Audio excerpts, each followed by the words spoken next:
തമിഴ്നാട് നിയമസഭാ തിരഞ്ഞെടുപ്പിന് മുന്നോടിയായി ബിജെപിയും വിജയുടെ പാർട്ടിയായ തമിഴക വെട്രി കഴകവും തമ്മിലുള്ള ചർച്ചകൾ അവസാന ഘട്ടത്തിലേക്ക് കടന്നതായി റിപ്പോർട്ട്. ബിജെപി വൃത്തങ്ങൾ പറയുന്നതനുസരിച്ച് സഖ്യം തിരഞ്ഞെടുപ്പിൽ വിജയിച്ചാൽ വിജയ്ക്ക് ഉപമുഖ്യമന്ത്രി സ്ഥാനം വാഗ്ദാനം ചെയ്തിട്ടുണ്ട്. നിർദ്ദിഷ്ട സീറ്റ് വിഭജന ക്രമീകരണത്തിന്റെ ഭാഗമായി ടിവികെക്ക് ഏകദേശം 80 സീറ്റുകൾ ബിജെപി വാഗ്ദാനം ചെയ്തിട്ടുണ്ട്. ഈ നീക്കം യാഥാർത്ഥ്യമായാൽ വോട്ട് വീതത്തിലെ ചെറിയ മാറ്റങ്ങൾ പോലും പലപ്പോഴും കടുത്ത മത്സരമുള്ള മണ്ഡലങ്ങളെ നിർണ്ണയിക്കുന്ന സംസ്ഥാനത്തെ തിരഞ്ഞെടുപ്പ് കണക്കുകൂട്ടലുകളെ മാറ്റിമറിച്ചേക്കാം. എന്നിരുന്നാലും വിജയ് ഇപ്പോഴും മുഖ്യമന്ത്രി സ്ഥാനം ലക്ഷ്യമിടുന്നു. അത് ചർച്ചകളിലെ ഒരു പ്രധാന പോയിന്റായി തുടരുന്നു. നടനും രാഷ്ട്രീയക്കാരനുമായ വിജയെയും അദ്ദേഹത്തിന്റെ പാർട്ടിയെയും എൻഡിഎ കുടക്കീഴിൽ കൊണ്ടുവരാൻ ബിജെപി യോജിച്ച ശ്രമം നടത്തിവരികയാണ്. സജീവ രാഷ്ട്രീയത്തിലേക്കുള്ള പ്രവേശനത്തിന് ശേഷം വിജയുടെ രാഷ്ട്രീയ സംഘടനയായ തമിഴക വെട്രി കഴകം അതിവേഗം ശ്രദ്ധ ആകർഷിച്ചതിനാൽ അദ്ദേഹവുമായി ആശയവിനിമയം നടത്താൻ ബിജെപി ഒന്നിലധികം മാർഗങ്ങൾ ഉപയോഗിച്ചു വരുന്നു. അന്വേഷിക്കുന്ന പ്രധാന ചാനലുകളിൽ നിന്ന് ഒന്ന് മറ്റൊരു സംസ്ഥാനത്ത് നിന്നുള്ള ഒരു ഉപമുഖ്യമന്ത്രിയുടെ പങ്കാളിത്തം ഉൾപ്പെടുന്നു. അദ്ദേഹം ജനസമ്പർക്ക ശ്രമത്തിൽ ഒരു ചർച്ചക്കാരനായി പ്രവർത്തിക്കുന്നുവെന്ന് വിശ്വസിക്കപ്പെടുന്നു. തമിഴ്നാട്ടിലുടനീളം അദ്ദേഹത്തിന് ആരാധക വൃന്ദം കൂടുതലായി ഉണ്ട് എന്നതാണ് നടനും രാഷ്ട്രീയക്കാരനുമായ വിജയുടെ താൽപര്യത്തിന് പ്രധാന കാരണം. വരാനിരിക്കുന്ന നിയമസഭാ തിരഞ്ഞെടുപ്പിൽ ഈ പിന്തുണയുടെ ഒരു ചെറിയ പങ്ക് പോലും നിർണായക പങ്ക് വഹിക്കുമെന്ന് പാർട്ടി തന്ത്രജ്ഞർ വിശ്വസിക്കുന്നു. പല മണ്ഡലങ്ങളിലും 2% വോട്ടുകൾക്ക് പോലും വിജയത്തിന്റെ ദിശ മാറ്റാൻ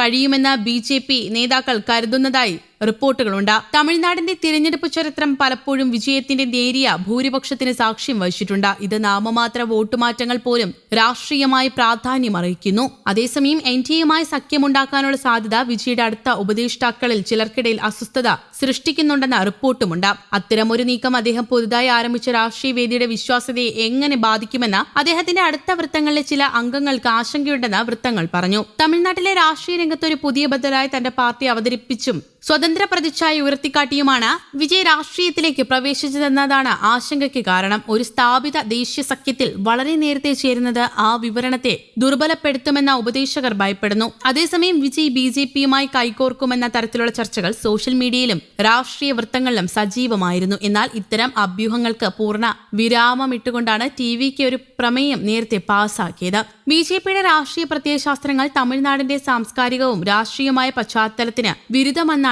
പാർട്ടി പ്രമേയത്തിൽ പറയുന്നത്. തമിഴ്നാടിന്റെ അടിത്തറ ദ്രാവിഡ രാഷ്ട്രീയത്തിലാണെന്നും വർഗീയത പടർത്തുന്ന രാഷ്ട്രീയ ശക്തികളോട് ഒരു കാലത്തും വിട്ടുവീഴ്ച ഉണ്ടാകില്ലെന്നും വിജയ് വ്യക്തമാക്കിയിരുന്നു. ബിജെപിയെ അകറ്റി നിർത്തുന്നതിലൂടെ തമിഴ് വികാരം ഉയർത്തിപ്പിടിക്കാനാണ് വിജയ് ലക്ഷ്യമിടുന്നത്. ഡിഎംകെയുടെയും എഐഎഡിഎംകെയുടെയും മാറി മാറിയുള്ള ഭരണത്തിന് അറുതി വരുത്തി ഒരു മൂന്നാം ബദൽ ശക്തിയായി പാർട്ടി മാറും. നിലവിൽ ഒരു മുന്നണിയുടെയും ഭാഗമാകില്ലെന്ന് പ്രഖ്യാപിച്ച വിജയ് ഒറ്റയ്ക്ക് നിന്ന് പോരാടാനാണ് അണികൾക്ക് നിർദ്ദേശം നൽകിയിരിക്കുന്നത് എന്നാണ് റിപ്പോർട്ടുകൾ. ഭരണകക്ഷിയായ ഡിഎംകെയുടെ കുടുംബ രാഷ്ട്രീയത്തെയും സംസ്ഥാനത്തെ ലഹരിമരുന്ന് വ്യാപനത്തെയും പാർട്ടി രൂക്ഷമായി വിമർശിച്ചു. ക്രമസമാധാന നില തകർന്നുവെന്നും സാധാരണക്കാരുടെ പ്രശ്നങ്ങൾ സർക്കാർ അവഗണിക്കുകയാണെന്നും പ്രമേയത്തിൽ പറയുന്നു. നീറ്റ് പരീക്ഷയും വിദ്യാഭ്യാസ നയവും തമിഴ് ജനത കാലങ്ങളായി ആവശ്യപ്പെടുന്ന നീറ്റ് പരീക്ഷ നിരോധനത്തിന് ടിവിക്ക് പൂർണ്ണ പിന്തുണ പ്രഖ്യാപിച്ചു. വിദ്യാഭ്യാസം സംസ്ഥാന ലിസ്റ്റിലേക്ക് തിരികെ കൊണ്ടുവരണമെന്നും വിദ്യാഭ്യാസ കാര്യത്തിൽ കേന്ദ്രത്തിന്റെ അനാവശ്യ ഇടപെടൽ അംഗീകരിക്കില്ലെന്നും പാർട്ടി വ്യക്തമാക്കി. വിജയ് എന്ന താരത്തിന് തമിഴ്നാട്ടിലുള്ള വൻ സ്വാധീനം വോട്ടായി മാറ്റാനാണ് പാർട്ടി ശ്രമിക്കുന്നത്.